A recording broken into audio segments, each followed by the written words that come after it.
Rap Ràdio presenta Connexió Mèxic.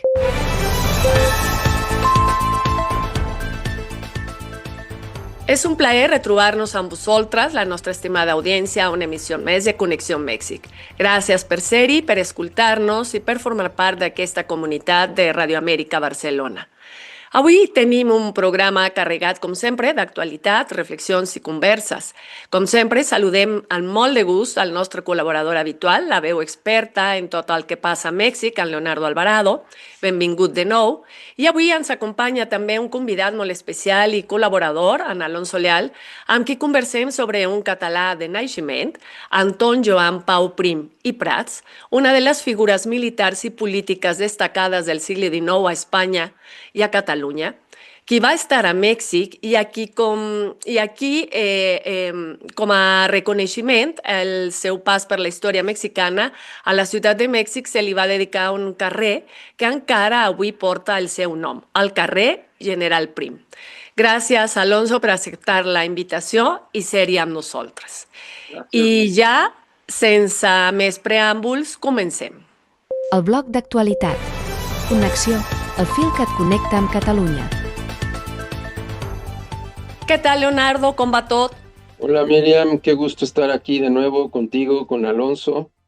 Y pues bueno, con muchísima información el día de hoy. Quines són les novetats a Mèxic d'aquesta setmana? Mira, yo quisiera empezar también mandando nuestra solidaridad a nuestros connacionales, sobre todo en la Huasteca, en Veracruz, en San Luis Potosí, en Hidalgo y Querétaro, que pues experimentaron lluvias inusuales, ya no sé si inusuales o usuales, pero en cantidades inconmensurables la semana pasada y que causó cualquier cantidad de estragos. Y como suele suceder en estas cosas, pues ahí se evidencian todas las carencias estructurales en las que vive mucha de la gente en nuestro país, ¿no?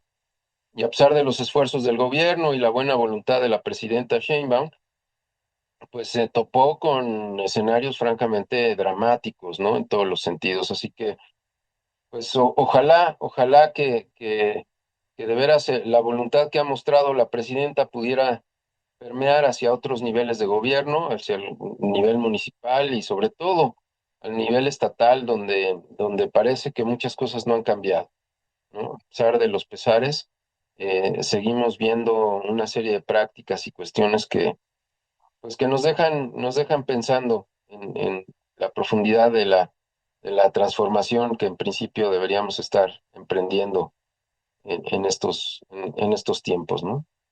No quisiera distraerme del reporte que traigo por aquí, porque también hay un montón de temas importantes. Como vimos, la semana pasada terminó con noticias muy preocupantes en América Latina, empezando por el tema del premio Nobel otorgado a Corina Machado, que parece tener toda la intención de apretar el cerco sobre Venezuela y preparar a la opinión pública internacional para una posible intervención militar en aquel país. Al mismo tiempo, el presidente Gustavo Petro, desde Colombia, exhibió públicamente la Casa Blanca con una lista de nombres de las personas asesinadas por misiles norteamericanos en aguas internacionales mientras viajaban en pequeñas embarcaciones.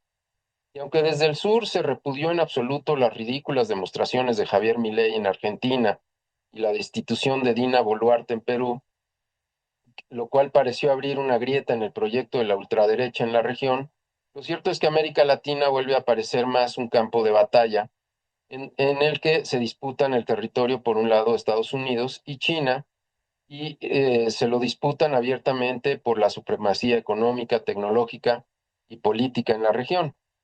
En medio de ese tablero de poder, México parece compactarse más hacia el norte, más alineado a los intereses de Washington que con la región con la que comparte raíces históricas y destino geográfico. Y es justamente en este contexto donde hay que situar las noticias económicas de la semana: el paquete económico, la renegociación del TEMEC, las promesas de inversión y las advertencias del Fondo Monetario Internacional y la presentación del nuevo Plan México. En el entorno global, el FMI lanza una advertencia. El Fondo Monetario Internacional publicó una actualización del World Economic Outlook con un tono de advertencia. El mundo crecerá 3% en 2025 y 3.1% en el 2026, pero los riesgos se multiplican: tensiones geopolíticas, endeudamiento elevado, volatilidad de los precios de energía y alimentos y fragilidad de las cadenas de suministro. Aunque la inflación global se ha moderado, la economía internacional sigue caminando sobre una cuerda floja. El FMI advierte que los países emergentes, México entre ellos, desde luego, debe prepararse para un escenario donde las tasas de interés globales se mantendrán altas y el crédito será muy escaso. En síntesis, la economía mundial resiste, pero no despega, y cualquier desequilibrio político o militar como los que empiezan a incubarse en nuestra región podrían afectar severamente los flujos comerciales y financieros. México, frente al espejo, con una estabilidad aparente y presiones latentes, llega al cierre del 2025 con un balance mixto. El peso se mantiene estable, la inflación ronda el 4% y el FMI ajustó a la alza su previsión de crecimiento, pasando del 1% al 1.5% en 2026. Sin embargo, debajo de la superficie hay presiones estructurales: un déficit fiscal de casi 5% del PIB, un gasto público creciente y una deuda que empieza a tensar las finanzas. El consumo interno se modera y la inversión privada no despega al ritmo que se esperaba en el nearshoring. El resto es claro: cómo mantener la confianza en los mercados sin frenar la inversión social y la obra pública que el nuevo gobierno considera indispensables. El paquete económico de 2006 es una apuesta entre la prudencia y el gasto. La Secretaría de Hacienda presentó el paquete económico 2026, el primero plenamente diseñado bajo la administración de Claudia Sheinbaum. Propone mantener un gasto social robusto, aumentar la inversión en infraestructura y reducir ligeramente el déficit a 4.1% del PIB. Entre sus medidas destacan los ajustes a diferentes impuestos, sobre todo en productos de consumo masivo, incentivos para repatriar capitales y la continuidad del proyecto de Pemex con la esperanza de mejorar su rentabilidad. El discurso oficial insiste en la idea de un presupuesto socialmente responsable, pero el trasfondo es político: mantener la estabilidad sin recortar los programas sociales. La incógnita es si el Estado podrá sostener el gasto sin incrementar la deuda y sin vulnerar su credibilidad ante los inversionistas. El Plan México, una visión industrialista con tintes soberanistas. En este mismo marco, la presidenta Claudia Sheinbaum presentó en Palacio Nacional el Plan México ante más de 70 empresarios de 17 países. El evento, realizado en colaboración con el Foro Económico Mundial, buscó mostrar al país como un destino confiable para la inversión y al mismo tiempo proyectar una nueva narrativa de desarrollo económico. El plan propone reforzar el mercado interno, elevar los salarios y aumentar la inversión pública y privada, y producir más nacionalmente. Plantea además reducir importaciones con países sin tratados comerciales y avanzar hacia la soberanía energética y alimentaria. Entre sus acciones concretas es la de ampliar la infraestructura ferroviaria, portuaria y aeroportuaria, generar 26,000 megawatts adicionales de electricidad mediante inversión pública privada, producción de 1.8 millones de barriles de petróleo diarios, construir 1.7 millones de viviendas en 6 años y crear 26 polos de desarrollo económico regional.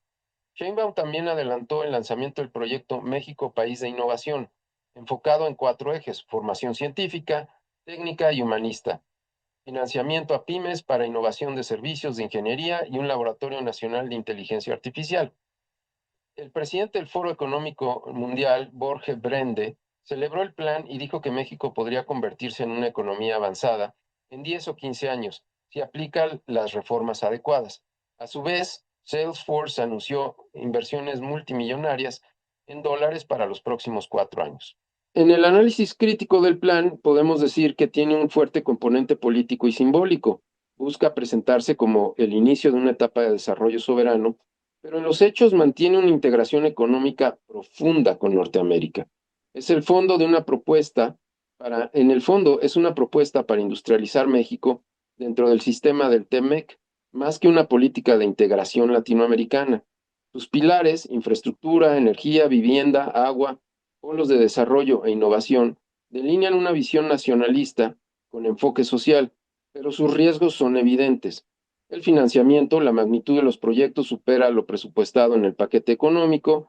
Sin una reforma fiscal o una fuerte entrada de capital privado, el plan podría depender del endeudamiento. Capacidad institucional, la coordinación entre secretarías y gobiernos estatales será clave.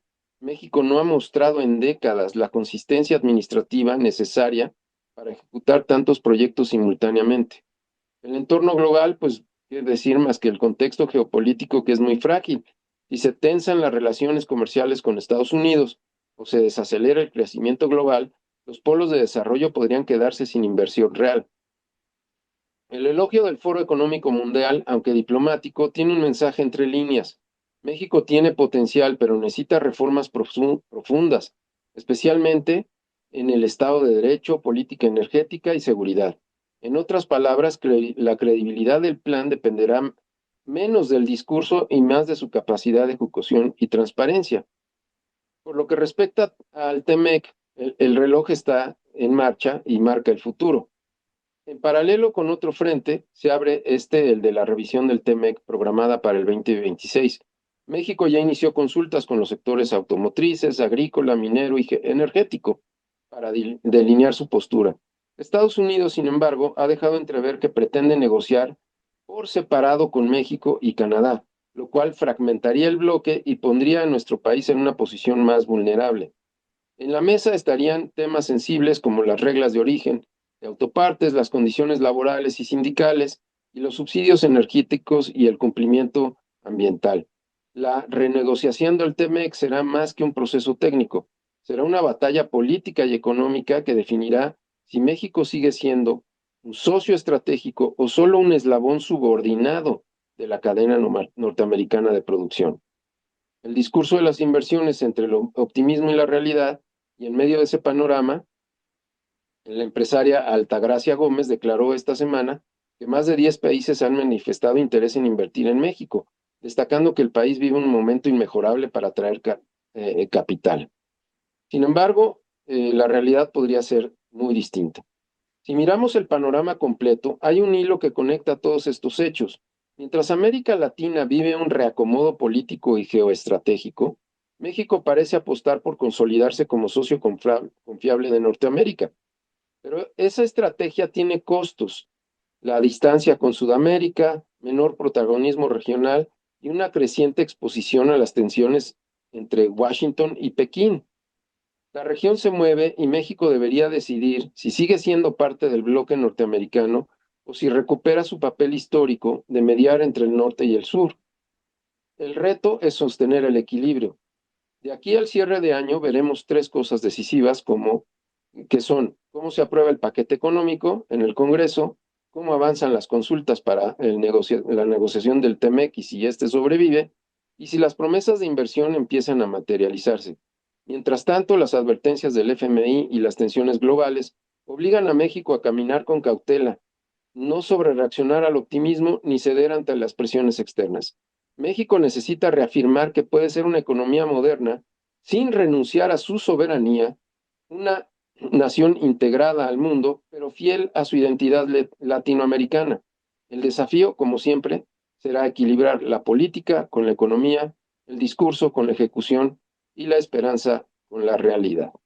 Hablando precisamente de este tema sobre este viraje o esta orientación hacia de proximidad del gobierno de la presidenta Sheinbaum hacia los Estados Unidos, hacia los grandes capitales, sin duda, pues sí, revela una continuidad del modelo liberal, eh, eh, pero bajo un discurso, digamos, en términos progresista, digamos, ¿no? Pero ¿cómo se justifica esta alianza? Que sí puede ser, se debe fundamentalmente, creo, a términos económicos, ¿no? Pero delante de todas estas promesas de transformación social y económica, ¿no? Que dieron origen a su proyecto político. La realidad es que el reto es muy grande, ¿no? Lo vimos, lo estamos viendo ahora cuando mencionaba este asunto de la catástrofe climática que experimentaron en en varios de los estados de nuestra república, que nos deja muy, muy claro y muy contundentemente el siguiente mensaje. Sí, México ha avanzado en los programas sociales, no hay duda de ello. Los números de la pobreza son contundentes. Sin embargo, falta mucho por hacer. Hay muchísimo rezago todavía para mejorar las causas estructurales que mantienen a México como un país en desarrollo.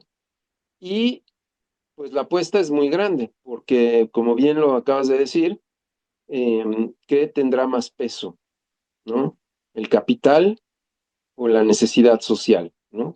Y en ese sentido, pues pareciera que el gobierno de la presidenta Sheinbaum no se está diferenciando sustancialmente de lo que vivimos en el pasado. No podemos negar que tenemos una integración económica muy fuerte con los Estados Unidos, que dependemos en gran medida de ellos y que estamos además experimentando uno de los gobiernos más tenaces que jamás habíamos visto en la Casa Blanca, ¿no?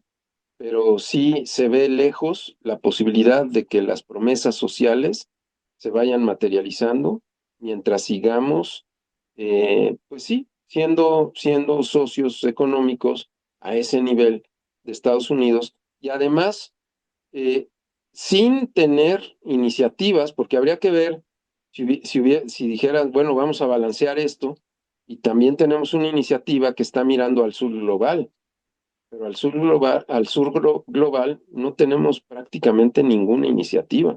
Hay ofrecimientos de Colombia, hay ofrecimientos de Brasil, podría buscarse un acercamiento incluso con Venezuela, pero bueno, eso nos costaría la relación con los Estados Unidos, sin duda, ¿no?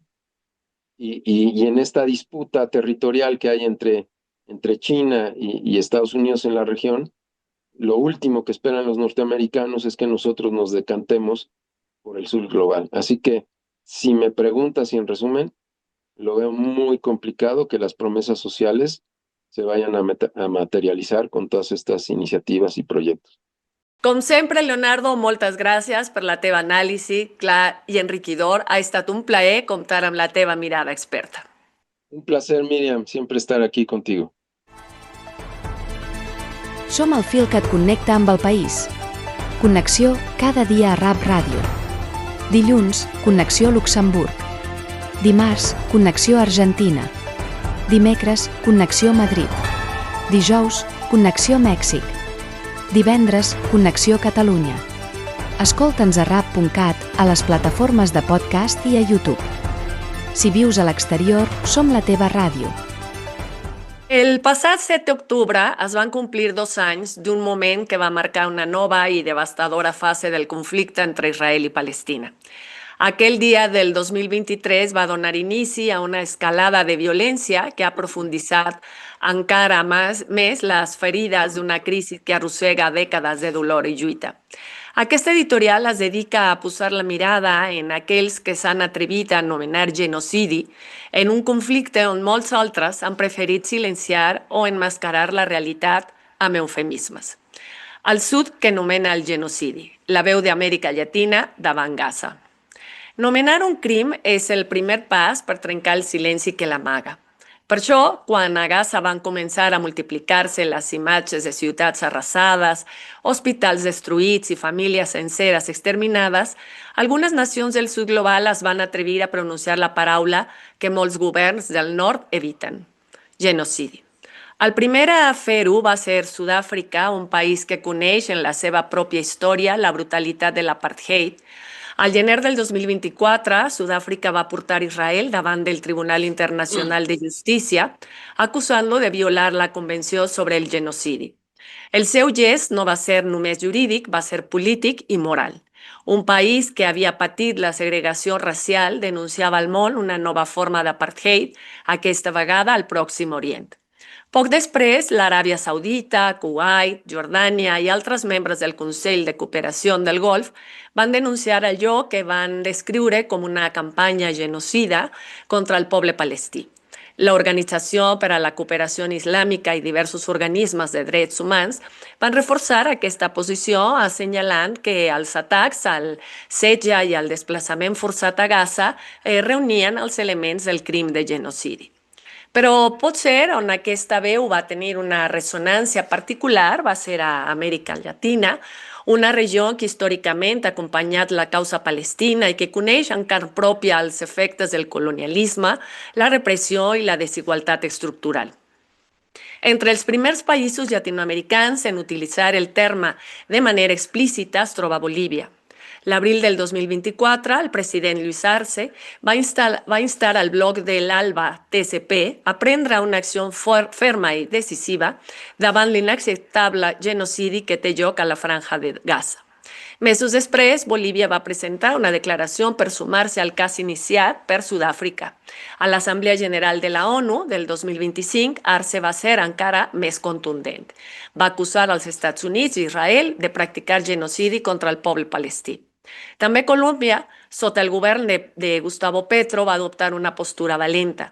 Petro va qualificar reiteradament l'ofensiva israeliana com una campanya genocida i va trencar relacions diplomàtiques amb Israel denunciant la massacre com una ofensa al dret internacional i a la consciència humana. Brasil, per la seva banda, va recolzar la iniciativa sud-africana i va expressar públicament la seva preocupació pel que va denominar una guerra genocida a Gaza. Des de l'Argentina, sindicats, organitzacions de drets humans, artistes i intel·lectuals van sortir al carrer per exigir que el govern argentí denunciés el genocidi del poble palestí, mentre que a Honduras, Xile, Mèxic i altres països es van multiplicar les condenes i les crides a l'acció humanitària.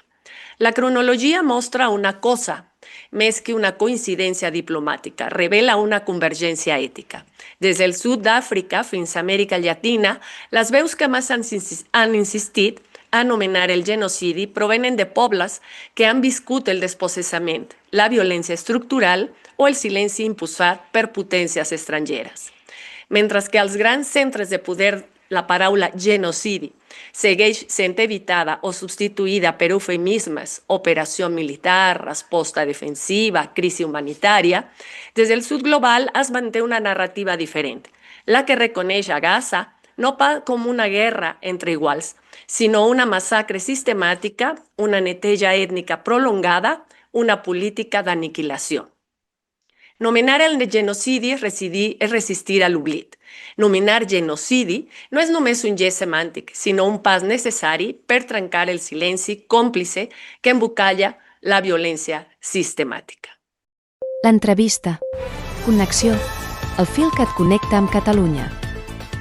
I ara sí, donem pas al nostre convidat aquest dimecres, en Alonso Leal, amb qui conversem sobre Anton Joan Pau Prim i Prats, un català militar, aventurer i un personatge molt complex. Hola, Alonso, benvingut. Gràcies per ser-hi amb nosaltres aquest dimecres.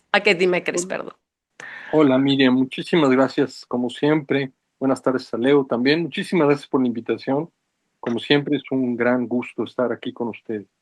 Comencemos platicando sobre, cuéntanos quién era el general Prim. Bueno, el general Prim, voy a hacer una pequeña introducción. La idea de hablar del general Prim es porque el general Prim todavía tiene una calle en la Ciudad de México, ¿no? Es conocido, es decir, es muy conocido porque en julio de 1861, el gobierno liberal, que en enero habían ganado la guerra contra los conservadores, decreta la suspensión del pago de la deuda externa. Tenían como 84 millones de aquellos pesos. Y rápidamente, tres potencias, que eran España, el Reino Unido y Francia, se unen, hacen una convención en Londres en octubre del 61 y deciden mandar fuerzas de mar y tierra para hacerse pagar, es decir, para cobrarse por las buenas o por las malas. Para el 31 de octubre fue un tratado.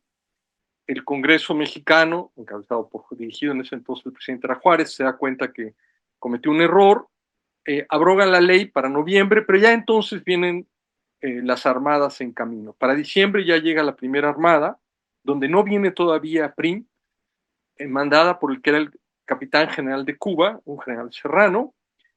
A Prim se le pide disculpas porque él era el jefe de la expedición.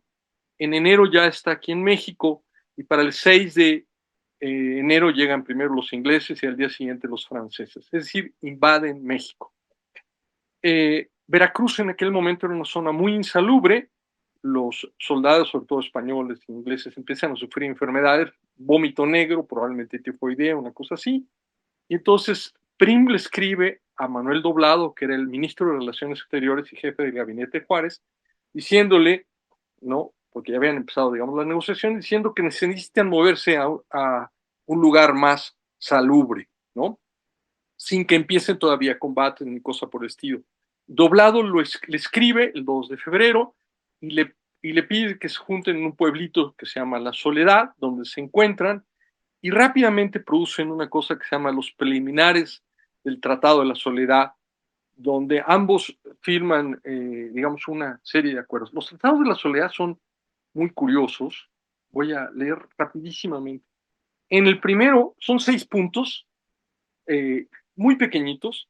El primero dice, supuesto que el gobierno constitucional que actualmente rige en la República Mexicana ha manifestado a los comisarios de las potencias aliadas que no necesita del auxilio que tan benevolentemente han ofrecido al pueblo mexicano, pues tiene en sí mismo los elementos de fuerza y de opinión para conservarse contra cualquier revuelta intestina, los aliados entran desde luego en el terreno de los tratados para formalizar todas las reclamaciones que tienen que hacerse en nombre de sus respectivas naciones. En pocas palabras, Juan Prim, general, conde de Reus, reconoce al gobierno juarista como el gobierno legítimo, ¿no? El segundo punto es que las negociaciones se van a llevar a cabo en Orizaba, a la que van a concurrir 2 ministros por parte de la República, los comisarios y los representantes de las naciones. Las fuerzas de las potencias aliadas ocuparán 3 poblaciones, Córdoba, Orizaba y Tehuacán, con sus radios naturales, es decir, entran al terreno mexicano sin que haya combate. Luego, además, se acuerdan que si se llegan a romper las negociaciones, se van a retirar, dice, en la línea que está delante de estas modificaciones, rumbo a Veracruz, designándose como puntos extremos principales el de Paso Ancho en el camino de Córdoba y el Paso de Vejas en Jalapa. En ese caso, los hospitales que tuvieran los aliados quedarán bajo la salvaguardia de la nación mexicana, y el día que las tropas aliadas emprendan su marcha hacia Orizaba, Córdoba y Tehuacán, se enarbolará el pabellón mexicano en la ciudad de Veracruz, en el castillo de San Juan de Ulúa. Es decir, es un tratado muy sencillo, ¿no? Pero es un tratado que básicamente muy rápido puedes leer que hay una buena voluntad. Así sucede, los aliados avanzan hasta Orizaba, Córdoba y Veracruz, empiezan las negociaciones. Rápidamente los ingleses y los españoles, encabezados por Prim, se dan cuenta que el propósito de las tropas francesas de Napoleón era invadir México y poner un príncipe extranjero. Eso es muy rápido.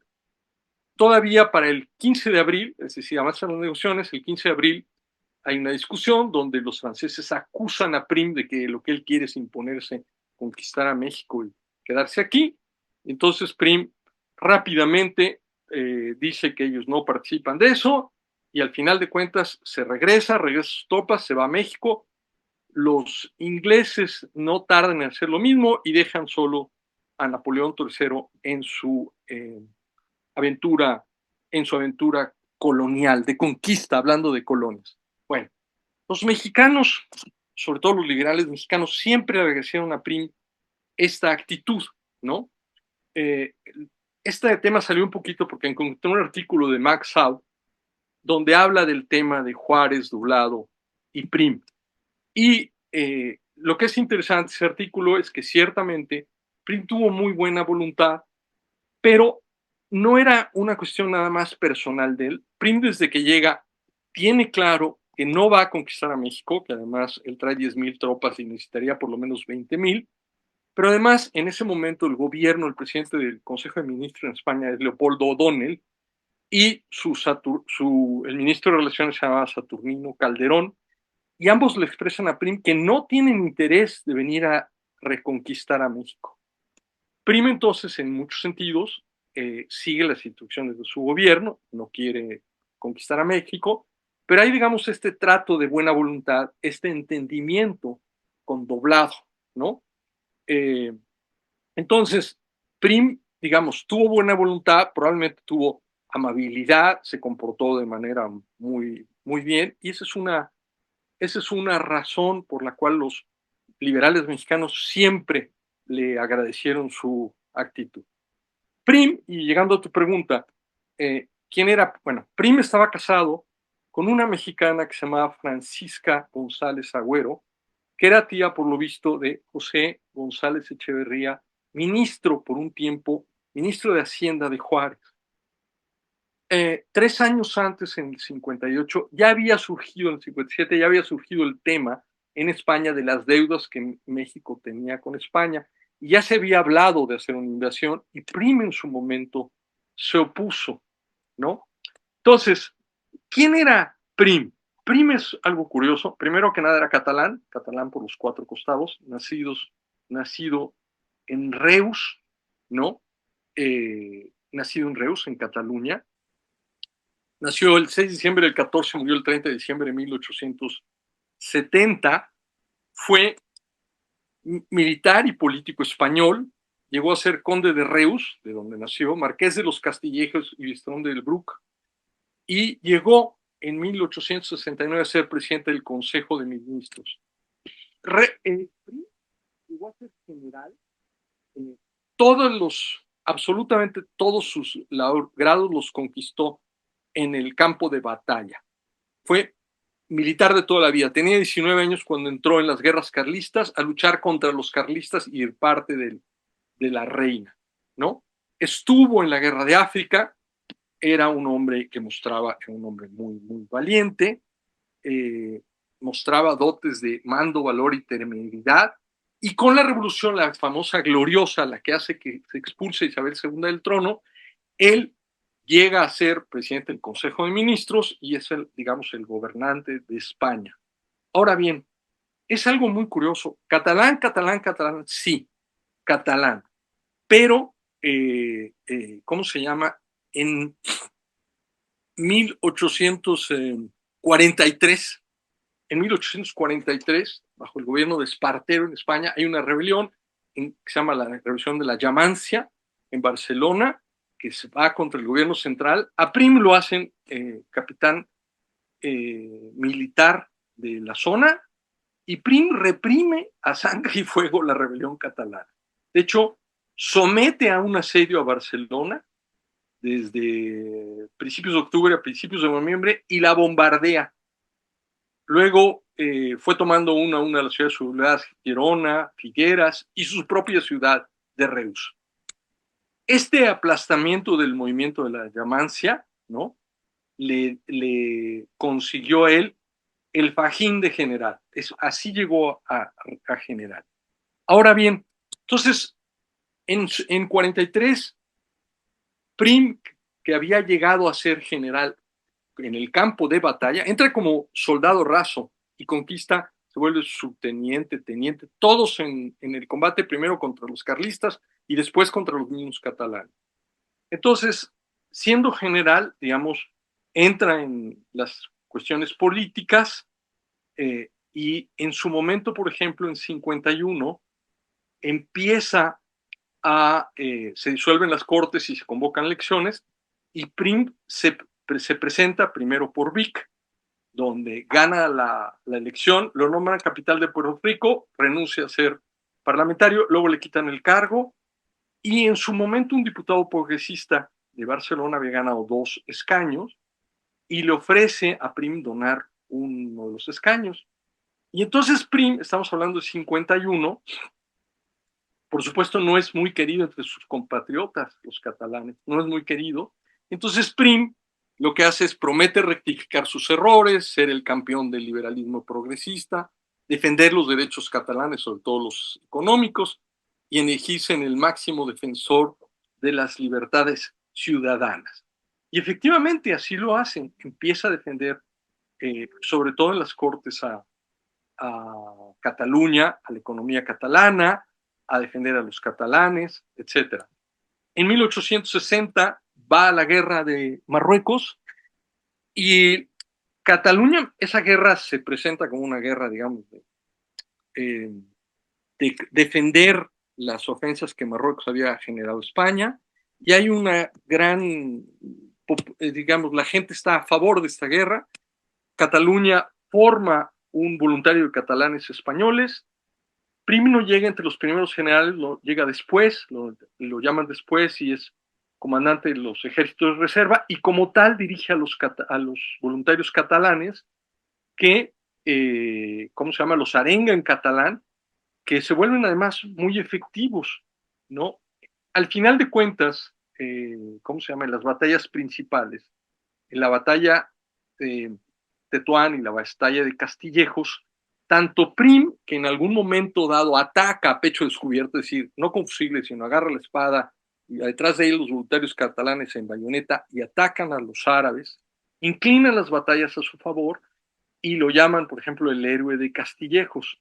En ese momento, en 1860, cuando regresa a España, Prim es enormemente popular. De que desembarca en España hasta que llega a Cataluña, Barcelona tarda como 4 meses, y en todas las poblaciones iba siendo recibido como un héroe. Y por supuesto, los voluntarios catalanes fueron extraordinariamente populares. Entonces, este hombre, que había sido un hombre, digamos, muy del sistema, digamos, que había sostenido en su momento a la monarquía, que era liberal ciertamente, que era masón, en ese momento era muy importante, que era anticlerical, se vuelve en los hechos un defensor y un promotor del catalanismo. En 68, cuando derrotan a Isabel II, finalmente se convierte en presidente del Consejo de Ministros, es decir, líder del Poder Ejecutivo. Cuando se publica la Constitución de 69, Prim defiende que no haya una república, sino que sea una monarquía democrática, no le llamaban parlamentaria, y en su momento dado es el que promueve ya que llegue Amadeo de Saboya, tratando que fuera un, ¿cómo se llama? Un rey demócrata, ¿no?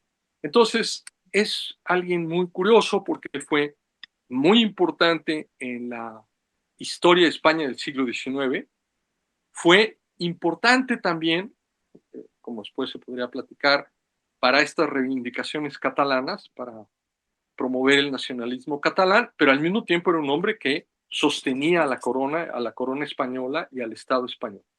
Y de casualidad fue un hombre, bueno, Max Aub dice que una de las razones por las cuales hubo tal buen entendimiento entre Doblado y Prim, porque ambos eran liberales, ambos eran masones sobre todo, ¿no? Y habían vivido situaciones similares los liberales en México como los liberales en España. Entonces hubo además esta simpatía y seguramente buen trato, ¿no? Los tratados que son muy curiosos, los preliminares de la soledad son, digamos, un tratado amistoso en cierto sentido antes de empezar una guerra, pero entonces que siempre fue muy reconocido en México, y curiosamente, como todos los que vivimos en la Ciudad de México lo sabemos, en la colonia Juárez está todavía, probablemente desde el siglo XIX, la calle del General Prim. En resumen, este era Prim. Si Prim no lo hubieran asesinado, ¿crees que el proyecto de una monarquía constitucional moderna en España habría prosperado? Yo creo que difícilmente, Miriam. El periodo, bueno, en primer lugar, el siglo XIX en España es como el siglo XIX en México, es un periodo muy convulso. Están estas luchas todo el tiempo entre los liberales y la derecha, los monárquicos fundamentalmente. En 1869, con la Revolución Gloriosa, entra una etapa que le llaman el sexenio democrático, donde primero se trata de primero se quiere tener un rey demócrata, un rey, digamos, como una figura parlamentaria, y después se declara la república, que la república dura con trabajos un año. Al final de cuentas, la república desaparece por otro golpe de Estado. La forma en España durante todo el siglo XIX de llegar al poder era a base de golpe de Estado. Prim participó en muchos de estos, en varios, hasta que finalmente llegó al poder. O sea, no se escapó, él participó en golpes de Estado. Y digamos, es una época muy convulsa, pero además no hay una homogeneidad, sobre todo entre los liberales, de qué era lo que se pretendía con el liberalismo. Hay además una tensión que en México se resolvió con la Constitución del 57 entre el centralismo y el federalismo. Para mí, para la República, para 72, ya se habla de una república federalista y claro, empiezan a pelearse los republicanos, los liberales, entre si centralista o federalista. Yo, claro, la muerte de Prim al que afectó más fue Amadeo de Saboya, ¿no? Que él propuso, al final de cuentas, él propuso y convenció a Amadeo de Saboya que llegara como rey, que duró un par de años, ¿no? Para entonces ya habían matado a Prim, su principal valedor ya no vivía, pero además Amadeo de Saboya, por lo visto, se hartó de todos los pleitos de los, ¿cómo se llama?, de los españoles y dijo, ¿saben qué? Ahí se quedan con su reinado, ya no quiero saber de ellos. Pero yo creo que hubiera sido muy difícil que se hubiera llegado a una monarquía parlamentaria o monarquía constitucional como existía, por ejemplo, en Inglaterra. Yo creo que, digamos, las historias eran muy separadas, pero bueno, esto es una opinión personal, ¿no? No sé bien, tampoco soy especialista. Y tu opinión, me gustaría conocer tu opinión sobre este personaje, sobre esta figura compleja, sobre esta figura que no aparenta ser, digamos, la cara de un solo hombre, ¿no? Sino que pareciera que haya tenido diversas caras, ¿no? Uh-huh. Bueno, Diversas facetas. déjame decirte una cosa. A mí, Prim, digamos, a lo mejor goza de mi simpatía como mexicano y como el general que justamente no siguió la aventura invasora de Napoleón III. Por supuesto que era un hombre extraordinariamente complejo. Primero, como te dije, era catalán, catalán, catalán. El papá era notario. El papá había luchado contra los franceses.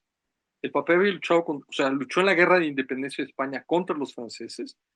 También luchó del lado, al parecer, de los carlistas, ¿no? Entonces, Prim entra a los 19 años al ejército como soldado raso y a base de valor, o sea, a base de capturar a caudillos, ¿cómo se llama?, carlistas, a recibir heridas, fue ganando los grados una y otra vez. Él esperaba ascender, realmente era militar, eso era lo que le gustaba. Dos, es curioso porque tiene esta parte primero que reprime a los catalanes y luego se vuelve defensor de los catalanes. Es curioso, pero para la época en la que muere Prim, para 1870, pasan varias cosas en Cataluña. Primero se vuelve la zona industrial por definición. La revolución industrial sucede en España, en Cataluña y en el País Vasco. El comercio se fomenta y el comercio es vender hacia España y luego a las colonias, ¿no? Entonces, ahí está ímpetu industrial. Dos, ahí está incluso una revista que se llama Renascença, el renacimiento de la lengua y la cultura catalana, ¿no? Ahí está Renascença. Y hay esta idea no solo del liberalismo, sino del federalismo. Todo eso en buena medida fue parte de lo que Prim impulsó, ¿no? Fue parte de lo que Prim impulsó, pero en su momento Prim no quiere una república, que prefiere una monarquía constitucional, ¿no? Entonces, es un hombre extremadamente, digamos, como que tiene muchísimas facetas, porque, por ejemplo, déjame citarte nada más una cosa rapidita. Cuando viene la rebelión, la gloriosa, para, eh, para quitar a Isabel II, ¿no? Entonces Prim está en Francia porque estaba exiliado porque había hecho un golpe de Estado. Y entonces, cuando entra a Cataluña, entra por Cataluña y en su gorra trae la corona imperial, porque él era general del ejército de la reina, ¿no? Entonces le piden que se quite la corona y entonces él dice, espérense tantito, y lo vuelven a insistir y entonces les dice una frase que hasta ahora se utiliza. Catalans voleu correr massa, no correu tant que podríeu caure. O sea, poquito a poquito. no corran tanto. Al final de cuentas, con la presión, agarra la gorra, le quita la enseña y grita foro als Borbons, ¿no? O sea, afuera los Borbones. Pero de principio él, y viene, digamos, él va a terminar siendo el beneficiario de esta revolución que elimina a los Borbones, elimina a Isabel II como reina. Pero digamos, nunca es así de radical, es un hombre, digamos, mucho más del sistema en cierto sentido, pero es un hombre de muchísimas facetas, ¿no? Es un personaje muy, muy interesante, ¿no? No sé siquiera si sea ejemplo del catalanismo, pero ciertamente en su época él, en muchos sentidos, fomentó este catalanismo. O sea, que no era solo él, los batallones de voluntarios de la Guerra de Marruecos los forman por suscripción Cataluña misma, y él lo que hace los conduce y los vuelve muy famosos, ¿no? Entonces, es un hombre de muchas facetas. Doncs Alonso, moltíssimes gràcies per treure a la taula un tema tan interessant i poc conegut per molts. Sens dubte una figura, com ja dèiem, complexa i plena de matisos que va marcar un període molt important de la història del segle XIX a Catalunya i a Espanya també. Moltes gràcies, Alonso, per la teva presència i per aquesta interessantíssima conversa. Al contrario, gracias a ti como siempre. Moltes gràcies a l'audiència per acompanyar-nos un cop més i ens tornem a trobar el proper dimecres amb una nova emissió de Connexió amb Mèxic. Fins aviat!